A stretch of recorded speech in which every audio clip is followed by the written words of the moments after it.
There are a lot of talk about the fact that the Rams couldn't run the ball at all. Alan Chris talked about it during the broadcast quite a bit, I thought, too. They only had 43 total rushing yards. This question from Thomas Spenna: what was the Bengals defense doing so well to stop the Rams' run game beyond having two studs in the middle? Yeah, what up, Tomas? That's my man there. So, first off, he's right. They got two studs in the middle. Yep. That helps them out. Here was the big thing I would tell you that happened in the run game. The Bengals changed the way they aligned on the defensive front. Let's see. Okay? And there was a lot of this. Now, the Rams are famous for their zone blocking scheme. And, they want to, more times than not, and I'm just going to even get to disconnect here so I can't step away. I need the microphone. I forgot. More time, they want to run zone scheme.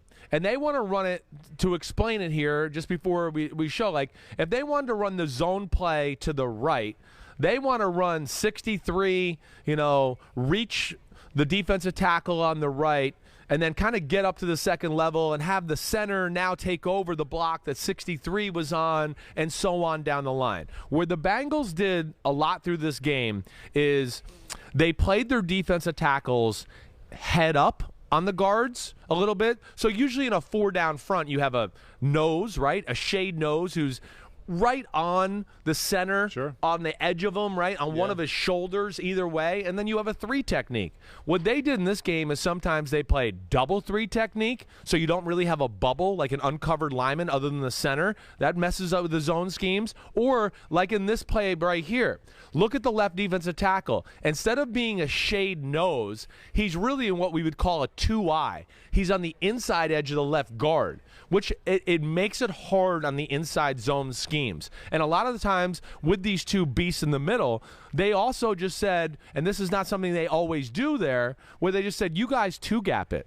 Two-gap it and hold those guards up. Don't let them move down the line to block the next guy, get to the second level. And it really f***ed with the Rams' ability to run the ball all day. So not only was it, the physicality of the Bengals up front, but their changing of just little subtle alignment changes that give this type of run scheme issues. And it has in the past, but, I'm sure the Rams saw this and said, wait, we haven't seen this on film all year. Right. So, they probably weren't expecting it, and they really never had an answer or another scheme to go to off of this. But that would be my biggest takeaway of why the run game. Added to, we talk about linebackers shooting their gun, right? Yep. Where, hey, linebacker, don't just shuffle down the line of scrimmage and stay in your gap. If you see something open in the gap and there's a hole, run through the gap, because 9 times out of 10, the running back's going to be running through that hole. So the linebackers played very aggressive to shoot gaps as well, instead of just going, wait, I'm going to shuffle sideline to sideline and stay in my gap,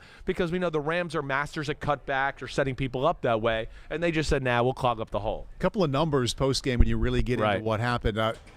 Make you say, well, how did the Rams win? They lost a turnover battle, first of all, which is interesting. Right. And back to this run game, they averaged less than 2 yards per carry. First team to win a Super Bowl to average less than 2 yards per carry. Well, yeah, it's amazing. Yeah, it is. I mean, it's congrats to the Bengals defense for playing it so well. What I see, though, is that they never really abandoned it, though. No. And that helped them, even though they weren't having success with it. I think Akers and Henderson had 17 carries between the two. Attempts, right? We've talked about them there. Attempts are just as important as the yards sometimes. You just showed the play action. They had the run before. Right. I know that had to help a little bit. Sure. Loosening up. And I'm just impressed that they didn't have Stafford throw it 54 times when they weren't having a lot of success with it. That they still found a home for it within the moderate success they had. Found moderate success for it. Stay patient with it. Don't let the defense just play pass every play. Yeah. Helps your pass rush. Big picture of the game, your defense is kicking ass. There's no point to throw and take them with any chances. Strip sack, fumble, tip ball, interception, any of that. So McVay played it the right way, And, again, I never even, with the Odell, I never answered the Odell what they, I think everything we just talked about. Yeah. Less than 3 yards per carry. Two turnovers. Right, less than 2. 2 turnovers. Right. Third, tight end gets hurt. We're on a third-string tight end. Odell gets hurt. We're on a bunch of guys we don't know at receiver. I mean, we can't run the ball. All those. Again, to me, a lot of this is the Odell effect, too. It really is. This is a team that's predicated on stars. They're not deep. They're predicated on their big guys being big in these type of games. It changed the game completely. I am one to sit here that the stat lines that we just said, I think, proved that the Rams, in no question in my mind, were the better team on the field. There's no question. And then I also go, and I don't want to sound like a Bengal hater because I respect them, but I do think if Odell stayed in the game, it was going to pose problems for the Bengals. I don't see them slowing them down too much in this football game if he stays on the field. I really think, in my heart of hearts, and again, I know I'm not right about everything, I go Rams win by 10 if Odell plays in the game. I really feel that way. Maybe 14. Yeah, it was 13-3. I know that about it. You know, so that's just my thoughts. I don't know if that's right. That's just a projection, but certainly was a way more dangerous offense and posed a lot more problems to the Bengals when OBJ was in the game. I also want to point out, as long as we're talking about the Rams running game, take a step beyond that and stay with the running backs. And Henderson had 3 catches, 2 of them for first downs, or big first downs. You compare that to Mixon, he had 1 receiving yard. Right. And you're like, okay, how much does that matter?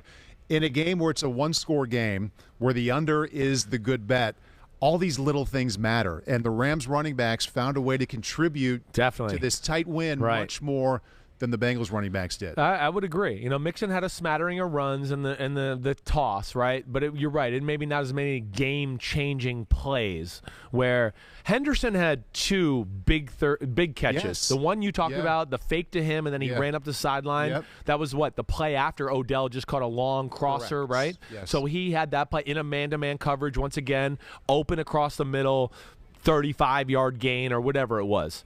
So you got that. Then they hit the play action to Henderson where, they tried to basically, like, hey, we're faking to him, we're looking downfield and hope they would forget about him. Right. Hendrickson did a pretty good job of staying with them.